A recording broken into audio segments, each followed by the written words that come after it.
We've got a country that the poverty level is wealth in 99% of the rest of the world.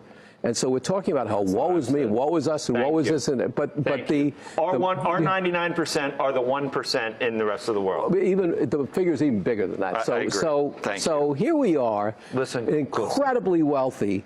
Nobody really has to start. Exactly. And here it is. Money is all over the place. And the guy that's making, oh my God, he's making $35,000 a year. Why don't you try that out in India or some countries we can't even name, or something like that, China, any place. The guy is wealthy.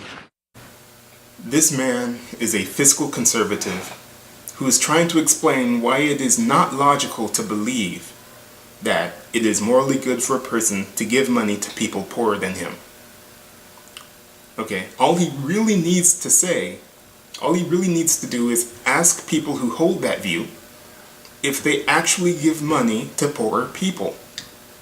If the liberals say no, then they are acting hypocritically. All right, if they say yes, then he can ask how much needs to be given in order to avoid acting hypocritically, and the debate can move forward. But instead of doing that, he gives percentages and statistics and says $35,000 a year is considered wealthy in other countries.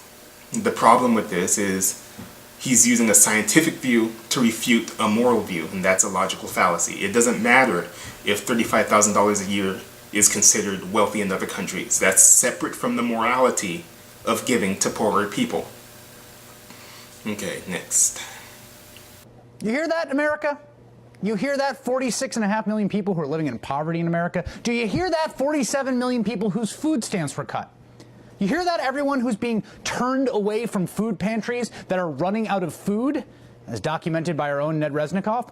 Do you hear that, kids at home on a snow day who aren't eating today because you only get your regular lunches from school, and a snow day means you don't get lunch? Here is what you need to do. Just go to India. Why all the whining? All the time, whining, whining, whining.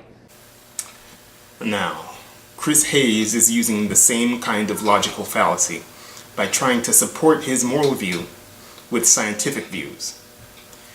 Is it morally good for a person to give money to people poorer than him because 46.5% of Americans live in poverty? Is it morally good to give to poorer people because 47 million Americans' food stamps were cut? No. Is it good because Americans are being turned away from food pantries, or because some American kids can't eat lunch? No. All he had to say is it is morally good for a person to give money to people poorer than him because if everyone did this, everyone would end up with the same amount of money and the world would be a better place. Instead, he's implying that he holds the view it is morally good for a rich American to give money to people poorer than him, which is a double standard. Here's the thing.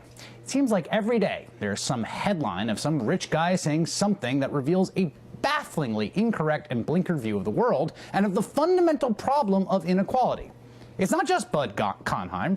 Remember, less than a week ago, we were treated to the oddly detailed opining of AOL CEO Tim Armstrong as he explained to his employees why he was making changes to their retirement plan, saying, quote, "We had 2 AOLers that had distressed babies that were born, that we paid $1 million each to make sure those babies were okay in general.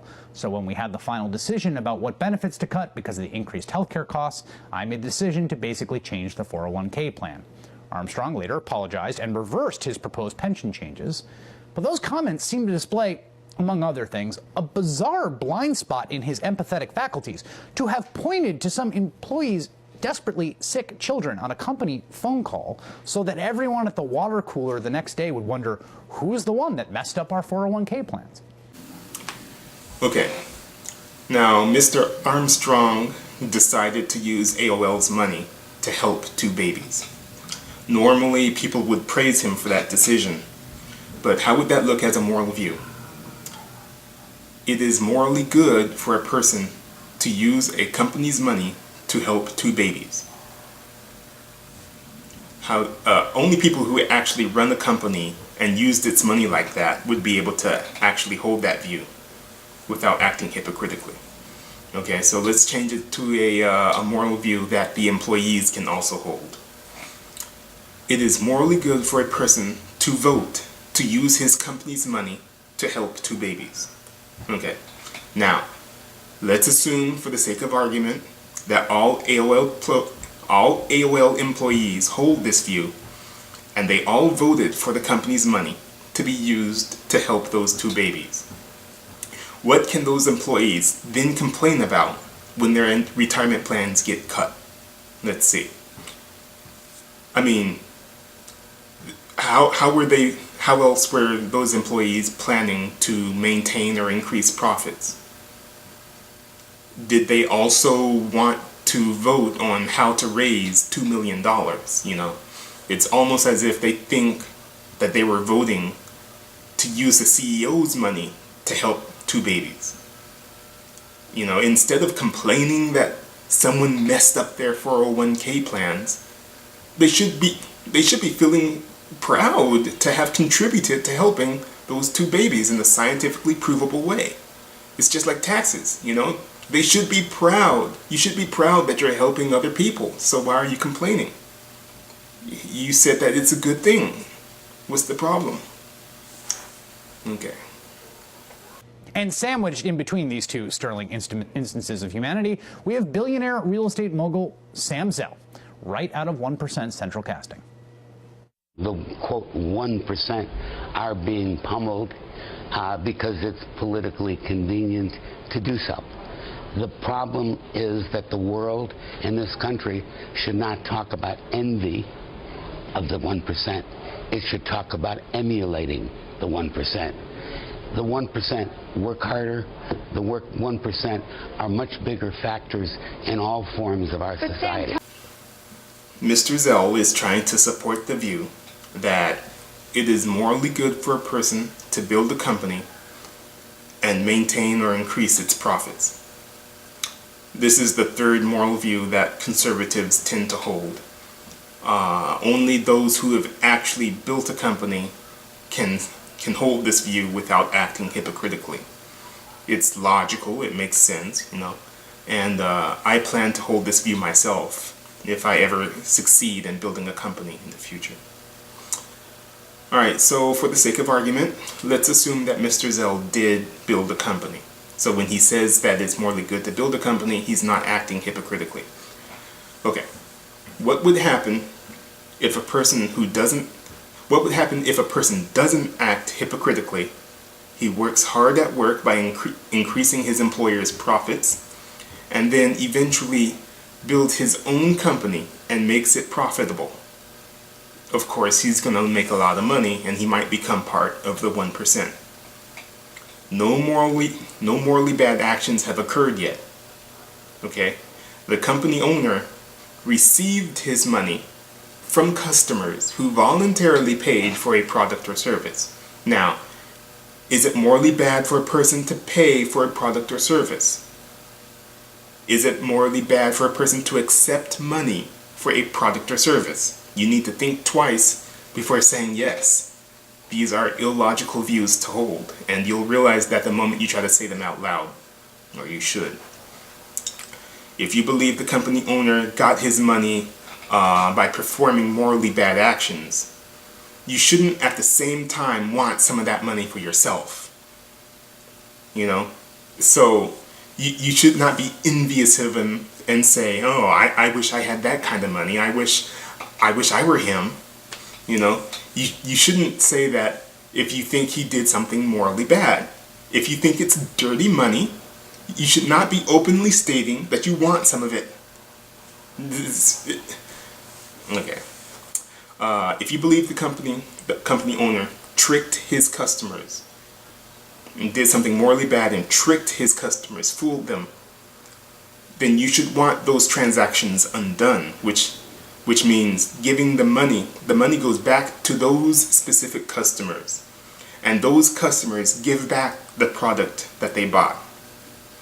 All right. If the customers paid for a service, undoing the transaction is harder to define. You know, Okay.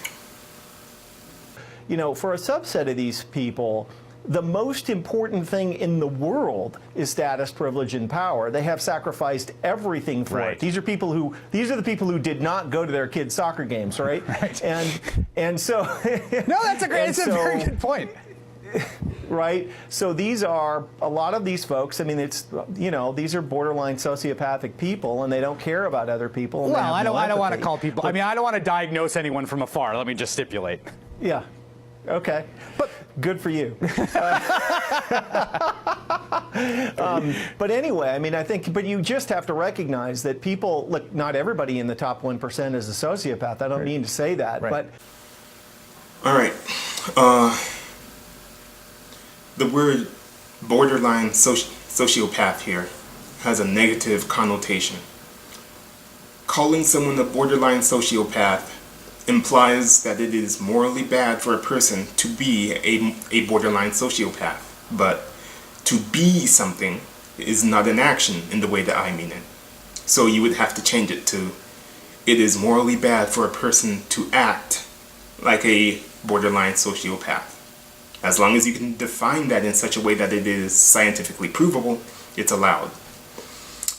Now, even if a person is actually diagnosed as a borderline sociopath by a doctor, you can't refute his moral views with a scientific view like, but you're a borderline sociopath. Because that's a logical fallacy.